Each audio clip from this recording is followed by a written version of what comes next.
একদম পারফেক্ট বিয়েবাড়ির মতো মুচমুচে গরম গরম ভেজিটেবল বানিয়ে ফেলুন তো আজ। এক মুঠো চীনাবাদাম ড্রাই রোস্ট করে খোসা ছাড়িয়ে আধ ভাঙা করে নিতে হবে। এরপর গোটা ধনে, জিরে, গোটা গরম মশলা, শুকনো লঙ্কা, অল্প একটু জায়ফল দিয়ে গুঁড়ো করে সরিয়ে রাখুন। এরপর কড়াইতে সাদা তেল গরম করে আদা বাটা, কাঁচা লঙ্কা বাটা নেড়ে ছেড়ে সরু সরু করে কাটা বিট, গাজর, অল্প একটু মটরশুঁটি, লবণ দিয়ে ঢাকা চাপা দিয়ে সেদ্ধ হওয়া পর্যন্ত ভাজতে থাকুন। এরপর আলু সেদ্ধ যাবে, তার সাথে স্বাদ মতো লবণ আর চিনি যাবে। এই পুর বানাতে হবে ঢিমে আছে। পুর যত টেস্টি হবে ততই কিন্তু চপও টেস্টি হবে।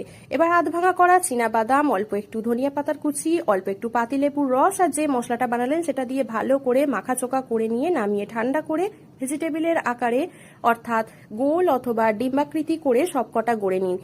এরপরে জিভে জল আনা সবজির বোমাগুলো ময়দায় কোট করে ময়দার গোলায় ডুবিয়ে উপর থেকে গড়িয়ে নিন ব্রেড ক্রাম্বে। তারপর ডুবো তেলে ঢিমে আছে ভাজতে হবে লালচে হয়ে যাওয়া পর্যন্ত। এবার চটপট খেয়ে জানান কেমন হয়েছে।